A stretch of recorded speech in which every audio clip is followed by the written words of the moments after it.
అందరికీ నమస్కారం. ఈరోజు సాక్షి పేపర్లో కానీ గత 3-4 రోజుల నుంచి కానీ జగన్మోహన్ రెడ్డి దుర్మార్గపు ఆలోచనలు చేస్తూ గత 5 సంవత్సరాల నుంచి చేసిన అరాచక పాలనని మళ్ళీ ఏదో ఒక విధంగా ఈ రాష్ట్ర ప్రజల్ని శాపంగా మారటానికి ఈ 5 సంవత్సరాలు శాపంగా మారాడు. మళ్ళీ 5 సంవత్సరాలు ప్రజలందరినీ కూడా మభ్యపెట్టి మోసం చేసి అధికారంలోకి రావటానికి పేద వర్గాలు, వికలాంగులు, వితంతువులు, వయసులో పెద్దవారు వాళ్ళందరినీ కూడా ఏదో ఒక విధంగా తన వైపుకి మలుచుకోవటానికి విశ్వ ప్రయత్నాలు చేస్తూ ఉన్నారు. వాలంటీర్స్ రూపంలో ఉన్న వైసీపీ కార్యకర్తల్ని ఎలక్షన్ కమిషన్ ఎలక్షన్ నోటిఫికేషన్ ఉన్నప్పుడు ఎటువంటి పార్టీ కార్యకర్తలు కానీ పార్టీ నాయకులు కానీ ప్రభుత్వ కార్యక్రమాల్లో పాల్గొనడానికి వీలు లేదు అని ఈసీ ప్రతిసారి చెప్తూ ఉంటుంది. దానిలో భాగంగానే ఈరోజు వాలంటీర్స్ని దూరంగా పెట్టండి అని చెప్పి ఎలక్షన్ కమిషన్ చెప్తే సాక్షాత్ ముఖ్యమంత్రి చంద్రబాబు నాయుడు గారే కోర్టులో పిల్లేసి మీకు పెన్షన్లు రాకుండా చేస్తున్నాడని చెప్పి అబద్ధాలు ఆడుతూ ఉన్నాడు. మొదటి నుంచి కూడా నోటికి ఏదొస్తే అది అబద్ధాలు ఆడటం, ప్రజల్ని మభ్యపెట్టడం చాలాసార్లు చూసాం. నాకు సొంత పత్రిక లేదు, సొంత ఛానల్ లేదు, ఎన్నిసార్లు మీటింగ్లో చెప్పలా. మరి సాక్షి పేపర్ ఎవరిది, సాక్షి ఛానల్ ఎవరిది? ఇది అబద్ధం కాదా? నీ నోటెంట వచ్చింది. నా నోటెంట ఏదొస్తే అది భగవద్గీత, ఖురాను, బైబుల్ అని చెప్తావే. ముఖ్యమంత్రిగా ప్రమాణ స్వీకారం చేసినప్పుడు ఏం మాట్లాడారు? మద్య నిషేధం చేసిన తర్వాతే నేను ఓటు అడుగుతాను అన్నావు. నీకు గుర్తులేదా? నీకు ఏ హక్కు ఉందని చెప్పి ఈరోజు ప్రజల మధ్యకి వచ్చి ఓట్లు అడుగుతా ఉన్నావు. జోగి రమేష్ మానసిక రోగంతో బాధపడతా ఉన్నాడు. 3 సార్లకు మార్చేసరికి మానసిక పరిస్థితి బాగోలా.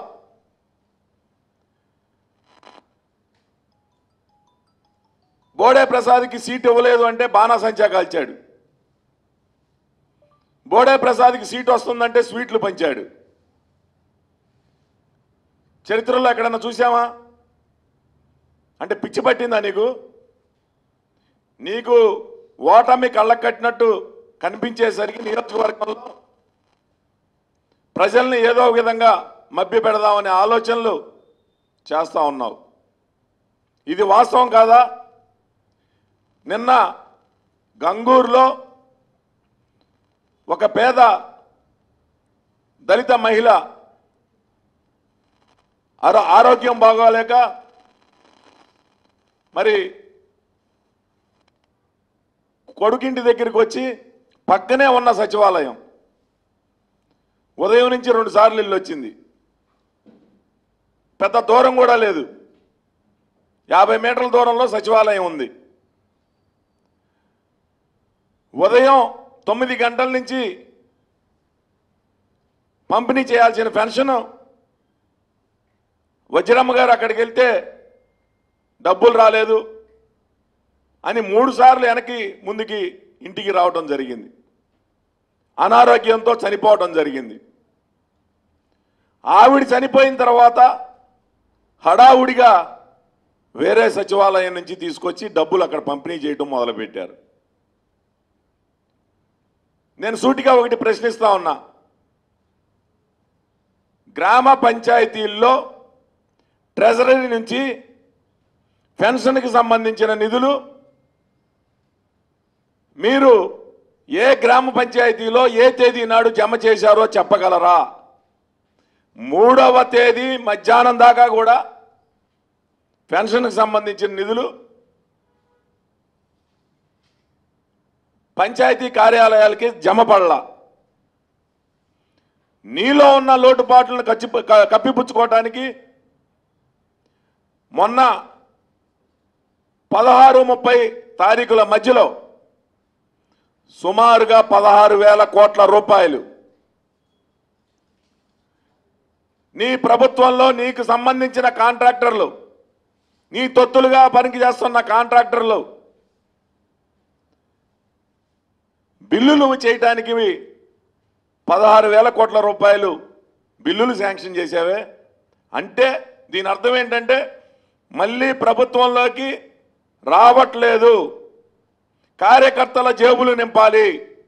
ఈ 16,000 కోట్ల రూపాయలు నిధులు కాంట్రాక్టర్లకు రిలీజ్ చేసి వాళ్ళ ద్వారా వచ్చిన ముడుపుల ద్వారా ఎన్నికల్లో ఖర్చు పెట్టాలి. ఈ ఒక్క కారణం తప్పితే ఇంతమంది పేదవారు కడుపు కొడుతున్నావే, సచివాలయాల దగ్గర కనీస సౌకర్యాలు కూడా లేకుండా 1వ తేదీ ఉదయం 9 గంటలకి పంపిణీ చేయాల్సిన పెన్షన్లు ఎందుకు పంపిణీ చేయలేకపోయారు? సచివాలయాలు ఏర్పాటు చేశానని, రైతు భరోసా కేంద్రాలు ఏర్పాటు చేశానని, విలేజ్ క్లినిక్లు ఏర్పాటు చేశానని పదే పదే చెప్పుకుంటా ఉన్నావే. ఇంతమంది ప్రభుత్వ ఉద్యోగులుంటే పెన్షన్ పంపిణీ చేయటం నీకు నీ అసమర్థత బయటపడుతుంది. ఒక్కరోజు చంద్రబాబు నాయుడు గారికి ఈ పెన్షన్ పంపిణీ మేనేజ్మెంట్ అప్పచెప్పు. 4 గంటల్లో నువ్వు ఎంతమందికి ఇస్తున్నావో 55 లక్షలు 60 లక్షలు చెప్తా ఉన్నారు. 4 గంటల్లో వాళ్ళ ఇంటికి తీసుకెళ్ళి పంపిణీ చేసే విధంగా ఆర్గనైజ్ చేయగలరు. నీకు వ్యవస్థల మీద పట్టు లేదు, పరిపాలన మీద పట్టు లేదు, రాష్ట్ర అభివృద్ధి మీద దృష్టి లేదు. కేవలం ఓటు రాజకీయం, మళ్ళీ ఎన్నికల్లో ఏ విధంగా మోసం చేసి అధికారంలోకి రావాలి అనే ఆలోచన తప్పితే. జోగి రమేష్ గారు నిన్న గంగూరు వచ్చాడు. మేము ముందే పరామర్శకి వెళ్ళి ఏం జరిగిందమ్మా అని అడుగుతా ఉన్నాం. అయ్యా ఆవిడికి ఆరోగ్యం బాగోదు, కట్ట మీద ఉంటారు, ఈరోజు మా ఇంటికి వచ్చి 3 సార్లు పక్కనే ఉన్న సచివాలయానికి వెళ్ళి వచ్చింది, పెన్షన్ డబ్బులు రాలేదు అని చెప్పారు. అంటే మధ్యాహ్నం 2 గంటలు 4 గంటల దాకా డబ్బులు రాలేదంటే ఇది ఎవరిది నేరం? అక్కడికి వచ్చి వివరాలు కనుక్కోకుండానే ఈ రోగి రమేష్, మానసిక రోగి రమేష్ ఏంటో అమ్మ చంద్రబాబు నాయుడు గారు హత్య చేసేసారు, ఒక తల్లిని పట్టణ పెట్టుకున్నారు. అసలు అక్కడికి వచ్చి వాళ్ళ బిడ్డలనో వారి భార్యనో ఏం జరిగింది, ఎలా జరిగిందని వివరాలు అడగాలి. సాక్షాత్ మేము అక్కడ ఉన్నాం, వాళ్ళు చెప్తా ఉన్నారు ఆవిడికి సరిగ్గా ఆరోగ్యం బాగోదు, పెన్షన్ కోసం 3 సార్లు వెళ్తే డబ్బులు రాలేదన్నారు, ఇంటికి వచ్చి ఒకసారి గుండెపోటుతో చనిపోయింది అని చెప్పి వాళ్ళు చెప్పారు. మేము విన్నాం. అక్కడికి వచ్చేసి అక్కడ ఉన్న భార్య కానీ కొడుకు కానీ కోడలు కానీ మీరు ఇక్కడ రాజకీయాలు చేయమాక, నేను కాముగా అక్కడ ఉండి సంతాపం ప్రకటిస్తూ ఉంటే అక్కడికి వచ్చి స్లోగన్స్, చనిపోయిన చాట జగన్మోహన్ రెడ్డి జిందాబాదులంట. మొదటి నుంచి హత్యా రాజకీయాలు చేస్తూ ఉన్నావు, శవ రాజకీయాలు చేస్తూ ఉన్నావు. తండ్రి చనిపోతే శవాన్ని అడ్డం పెట్టుకొని ముఖ్యమంత్రి కావడానికి ఎమ్మెల్యేల సంతకాలు సేకరించావు. రెండవసారి బాబాయి హత్య కేసు సాక్షాత్తు నీ పక్కన పెట్టుకొని ముద్దాయిని సొంత సోదరీమణులు ఇద్దరు కూడా చెప్తా ఉన్నారు ఈ హత్య వెనక నీ కుట్ర ఉంది, ఈ ముద్దాయిల్ని నువ్వే కాపాడుతా ఉన్నావు. సొంత చెల్లెలు షర్మిల చెప్తా ఉంది, సొంత బాబాయ్ కూతురు సునీత గారు చెప్తా ఉన్నారు. దానికి సమాధానం చెప్పరు. కోడి కత్తి కేసు, మనం చిన్న షుగర్ టెస్ట్ చేయించుకుంటే సూత్తో పొడిస్తే రక్తం ఒక బొట్టు వస్తుంది. దానికి ఇక్కడ చిన్న రక్త బొట్టు కనబడితే జగన్మోహన్ రెడ్డి మీద, అది వారి అనుచరులు కావాలని ఐపాక్ వాళ్ళు ఆడిన డ్రామాలో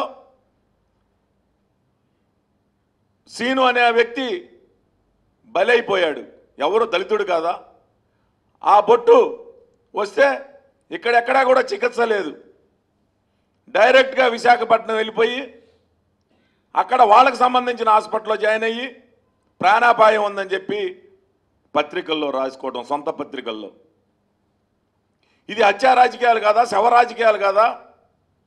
జోగి రమేష్ రేపల్లిలో అమర్నాథ్ గౌడ్ అనే బాలుడు సొంత అక్కని వైసీపీ కార్యకర్తలు వేధిస్తూ ఉంటే అక్కడికి వచ్చి బాలుడు అడ్డుకుంటే నోట్లో గుడ్డలు కుక్కి పెట్రోల్ కిరోసిన్ పోసి తగలబెట్టి చంపారు. ఆ రోజు అమర్నాథ్ గౌడ్ గుర్తుకు రాలేదా? ఆ రోజు నీ జగన్మోహన్ రెడ్డి నువ్వెందుకు ప్రశ్నించలా? అతని దగ్గరికి ఎందుకు వెళ్ళి పరామర్శించలా? ఏదైనా శవం దొరికితే చాలు శవ రాజకీయాలు చేయాలనంటే ఇది సరైన పద్ధతి కాదు. గో బ్యాక్ అంట శవం దగ్గర. మేమన్నా మాట్లాడామా? చంద్రబాబు నాయుడు గారిని దూషించినప్పుడే అతన్ని ఎదుర్కొనడం జరిగింది. మా కార్యకర్తలందరూ కూడా అడ్డుకోవడం జరిగింది. శవం దగ్గర ఏమి మాట్లాడకూడదు అని చెప్పి మా వాళ్ళందరినీ కంట్రోల్ చేయడం జరిగింది. ఎప్పుడైతే నోరు జారి చంద్రబాబు నాయుడు గారి మీద మాట అన్నారో మా వాళ్ళు తిరగబడటం జరిగింది. సంస్కారం ఉండాలి. కుటుంబ సభ్యులు బాధలో ఉంటే జగన్మోహన్ రెడ్డి జిందాబాదా, జోగి రమేష్ జిందాబాదా? సిగ్గుందా నీకు? తప్పకుండా నీ ఓటమి, నీ రాజకీయ సమాధి పెనమలూరులోనే సమాధి కాబోతా ఉంది. ఇసుక కొట్టేసినంత ఈజీ కాదు పెనమలూరు నియోజకవర్గంలో ప్రజల్ని మోసం చేయటం. బూడిద కొట్టేసినంత ఈజీ కాదు పెనమలూరు నియోజకవర్గంలో గెలవటం. నీ కపట ప్రేమ, నువ్వు చూపించే అతి ప్రేమ ప్రజలందరూ కూడా గమనిస్తూ ఉన్నారు. 5 సంవత్సరాలు ప్రజల మధ్య ఉన్నాం. నియోజకవర్గంలో గడప గడపకి తెలుసు బోడే ప్రసాద్ అంటే ఏంటో. ఈరోజు నువ్వు ప్రజల్లోకి వెళ్తా ఉంటే నెత్తురు చుక్కలేదు నీ మొహాన, ఎక్కడా స్పందన లేదు. ఎక్కడైనా ఒకరిద్దరు అసంతృప్త నాయకులుంటే లక్షల రూపాయలు డబ్బులు ఇచ్చి పార్టీలో చేర్చుకోవడానికి ప్రయత్నం చేస్తూ ఉన్నావు. కానీ ఎక్కడైనా ఒకరిద్దరు నీకు వస్తే రావచ్చు. కానీ రోజుకి 100 మంది 1000 మంది తెలుగుదేశం పార్టీలో పెనమలూరు నియోజకవర్గంలో చేరుతా ఉన్నారు. నీ భూదందాలు, ఇసుక దందాలు, మట్టి దందాలు, రొయ్యల చెరువుల దందాలు, బూడిద చెరువు దందాలు, ఇసుక దందాలు, రియల్టర్ల దగ్గర, ప్రభుత్వ ఉద్యోగుల దగ్గర నువ్వు వచ్చి రాగానే 4 రోజుల్లో నీ కప్పాలు కట్టాలని చెప్పి నీ బెదిరింపులు అన్నీ బయట పెడతాం. పెనమలూరు నియోజకవర్గంలోకి వచ్చి రాగానే అందరికీ బెదిరింపులు మొదలుపెట్టావు. నువ్వు వ్యాపారం ఎలా చేసుకుంటావో చూస్తానంటున్నావు. ప్రభుత్వ ఉద్యోగం ఎలా చేసుకుంటావు అని చెప్పి అడుగుతా ఉన్నావు. నేను ఒకటే చెప్తా ఉన్నా, ఈ జోగి రమేష్ అనే వ్యక్తి పొరపాటున గెలిస్తే పెనమలూరు నియోజకవర్గం సర్వమంగళం చేస్తాడు. నియోజకవర్గ ప్రజలందరికీ తెలుసు. పెడన్ నుంచి మచిలీపట్నం, పెడన్ నుంచి మైలవరం నుంచి అనేక మంది ఫోన్లు చేసి ఇతని దుర్మార్గాలు చెప్తా ఉన్నారు. తప్పకుండా ప్రజలందరూ కూడా, ఆఖరికి వైసీపీ కార్యకర్తలకు కూడా, ఇతను ఇక్కడ భారీ ఓటమి పొందబోతా ఉన్నాడు. మళ్ళీ అడ్రస్ ఉండడు, మీకు అండగా కూడా ఎవడో ఉండడు. మళ్ళీ చివరికి మా దగ్గరికి వచ్చి పనులు చేయించుకోవాలి. మీరు కూడా ప్రజలకి మేలు చేయాలి అని అంటే తెలుగుదేశం పార్టీకి మద్దతు పలికి ఇక్కడ పార్లమెంట్ అభ్యర్థిగా బాలశౌరి గారు కానీ మమ్మల్ని కానీ గెలిపించాలని మీడియా ద్వారా కోరుతూ ఉన్నాం. ఓకే అండి, థ్యాంక్ యూ.